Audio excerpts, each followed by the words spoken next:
Hello guys, आप सभी का बहुत बहुत स्वागत है इस यूट्यूब चैनल में। तो आज हम जानेंगे कि 7th क्लास का पहला चैप्टर जो कि है पूर्णांक। तो इसके बारे में हम पहले आज इसका इंट्रोडक्शन करेंगे, थोड़ा इसे ब्रीफ में जान लेते हैं, ठीक है। तो अगर हम देखें तो ये होता है पूर्णांक, जिसे हम इंग्लिश में इंटीजर भी कहते हैं, ठीक है। अगर जैसे कि हम इसके नाम से ही पता चल रहा है पूर्णांक यानी कि पूर्ण अंक। जैसे जो भी अंक पूरे होते हैं वो हम पूर्णांक कहते हैं। जैसे कि 1, 2, 3 ऐसे ऐसे करते लेके जहाँ तक भी संख्या जाती है अनगिनत तक, तो वो पूर्णांक है। जैसे कि 9999, ये भी हमारा एक पूर्णांक है, ठीक है। तो अगर हम बात करें कि पूर्णांक कितने टाइप के होते हैं, तो ये पूर्णांक हमारे दो टाइप के होते हैं। एक तो धनात्मक पूर्णांक जैसे कि 1, 2, 3, 4, और एक होते हैं ऋणात्मक पूर्णांक,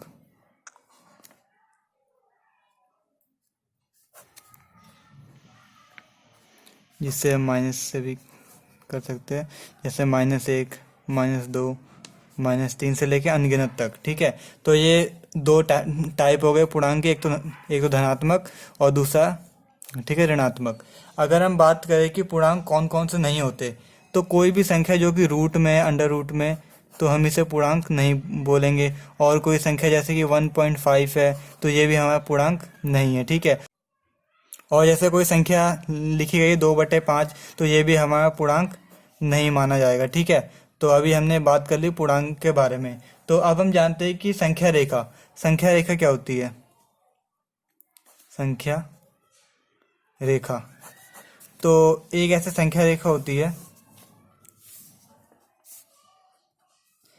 यहाँ पे 1, 2, 3, 4, 5, और यहाँ पे ऋणात्मक के आते हैं, यानी माइनस के 1, 2, 3, 4, 5। तो हम इसे संख्या रेखा में दिखाते हैं इन पूर्णांकों को। इस तरफ वाले हमारे होते हैं धनात्मक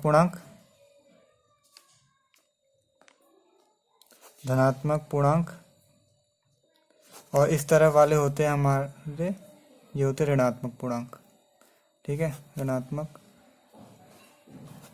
पूर्णांक।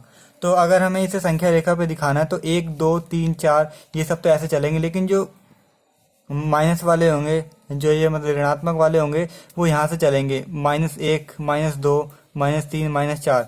ये नहीं कि 1, 2, -3, -4, ठीक है। इसे हम ऐसे करेंगे, ठीक है। तो ये हमारा जो तीसरा पॉइंट है वो है कि जोड़ना और घटाना। अगर हम किसी भी पूर्णांक को जोड़े और घटाएंगे तो क्या होता है, ठीक है। तो ये तीसरा हमारा पॉइंट है, जोड़ना और घटाना, ठीक है। तो किसी भी पूर्णांक को हमें जोड़ने और घटाने के लिए सबसे पहले हमें इसके जो 4 रूल्स है उन्हें देखना पड़ेगा, ठीक है, जो कि बहुत ही इम्पोर्टेंट है। तो जो रूल्स है वो है कि अगर किसी संख्या के आगे प्लस का साइन है और किसी संख्या के आगे माइनस का साइन है, तो वो दोनों के बीच में क्या होगा, माइनस होगा, ठीक है।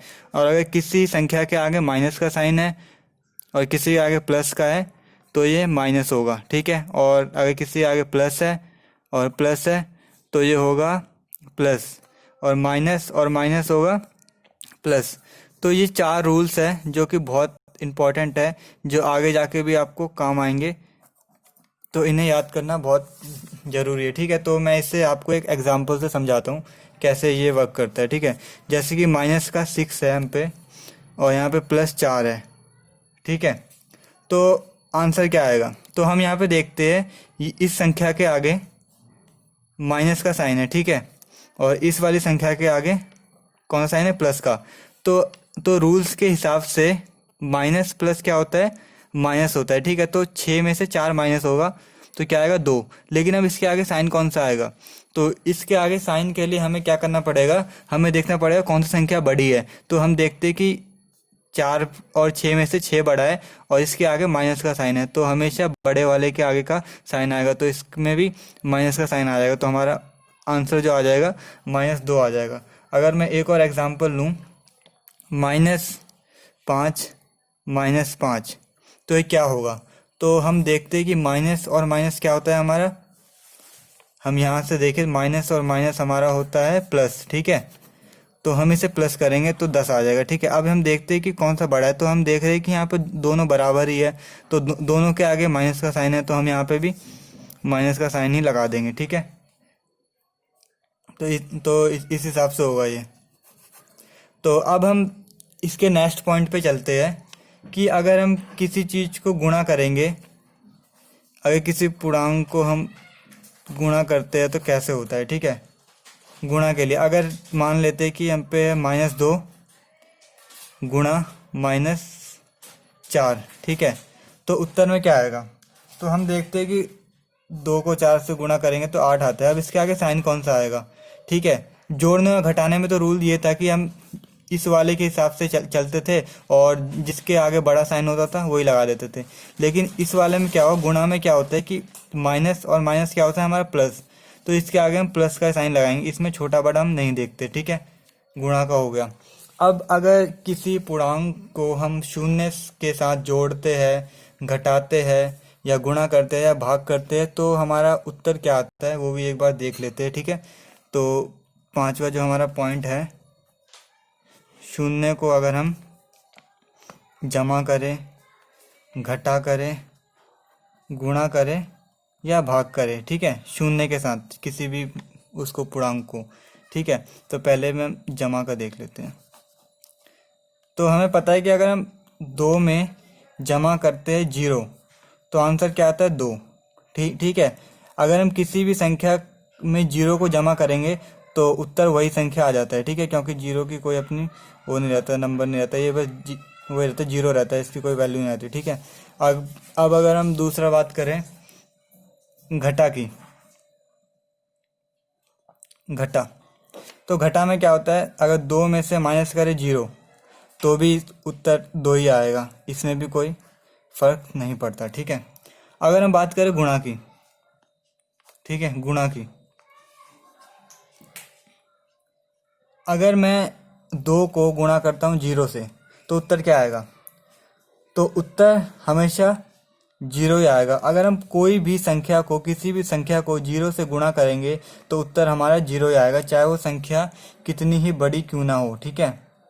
अगर ये संख्या है 434, इसको मैं 0 से गुणा करूँगा तो मेरा उत्तर 0 ही आएगा हमेशा, ठीक है।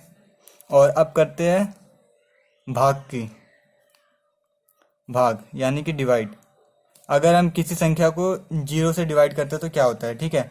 अगर मैं 6 को डिवाइड करता हूँ 0 से तो ये कुछ भी नहीं आता इसका आंसर गलत हो जाता है, या कभी ऐसे कुछ बनता ही नहीं, ठीक है।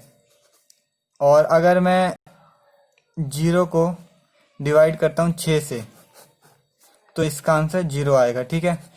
तो आज जो मैंने आपको ये सब बताया ये बेसिक क्लास थी। इसके आगे के हम क्वेश्चंस हम 7th क्लास के जो वो है प्रश्नावली, तो इसको हम आगे की वीडियो में करेंगे, ठीक है।